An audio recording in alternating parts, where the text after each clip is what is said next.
NDA प्रशासन हाय हाय। अचल जुल्म की टक्कर पे धर्मेंद्र प्रधान इस्तीफा दो, आवाज दो, धर्मेंद्र प्रधान इस्तीफा दो। आज हम यहाँ पे उन लाखों छात्रों की आवाज को लेकर आए हैं जिनके भविष्य के साथ ये केंद्र सरकार और हमारे एजुकेशन मिनिस्टर धर्मेंद्र प्रधान जी खिलवाड़ कर रहे हैं। हम धर्मेंद्र प्रधान जी का इस्तीफा चाहते हैं क्योंकि उनके इंटरव्यू हमने देखे, वो भी अब तक छात्रों को कोई खास आश्वासन दे नहीं पाए है कि अगला पेपर उनकी तरह से लीक नहीं होगा। और अगर एक एजुकेशन मिनिस्टर अगर छात्रों को अगर आश्वासन नहीं दे पा रहे तो उन्हें अपने पद से रिजाइन कर देना चाहिए। हड़ताल हम इसलिए कर रहे हैं, उन लाखों छात्रों की उम्मीद बनना चाहते हैं, उन लाखों छात्रों की आवाज हम लोग बनना चाहते हैं जो लोग निष्पक्ष रूप से अपने पढ़ाई की तैयारी करें, जो नीट की तैयारी करें। दोबारा धर्मेंद्र प्रधान जी के देख रेख में अभी तक 70 से 80 पेपर लीक हो गए हैं, तो उस पर उन्होंने क्या कार्रवाई की? रोज सुबह जब उठ रहे हैं तो पता लग रहा है कि इस राज्य में उस राज्य में कभी नेट का पेपर लीक हो जा रहा है, कभी किसी चीज का पेपर लीक हो रहा है। तो समझ में नहीं आ रहा कि चल क्या रहा है। मतलब कोई भी एग्जाम व्यवस्थित ढंग से हो पाएगा, सुरक्षित ढंग से? अब ये विश्वास इस शिक्षा मंत्री के ऊपर तो किसी का बचा नहीं।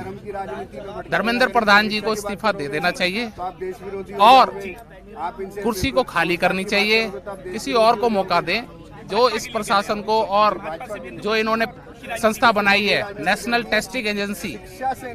अब वो नेशनल टेस्टिंग एजेंसी नहीं बची है, वो नेशनल टेंशन एजेंसी बच गई है। बच्चों को इतनी टेंशन दे दी है इन लोगों ने, गरीब बच्चों को, 12वीं क्लास के बच्चों को इतना बुरा हाल कर दिया है इन्होंने कि इनको ये खुद नहीं समझ पा रहे कि हम क्या करें।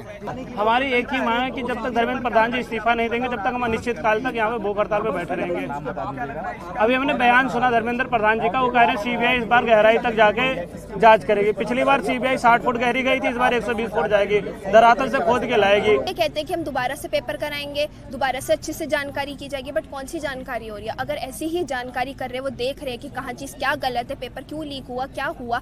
अगर उन्हें होता कि अगर क्यों मजबूर हुए वो कि ये पेपर लीक हुआ और वो दोबारा से पेपर करा रहे ढंग के तरीके से, अगर पहले ही पेपर करा लेते तो आज हम यहाँ पर बैठ के इधर हम इन बच्चों के लिए नहीं लड़ रहे होते।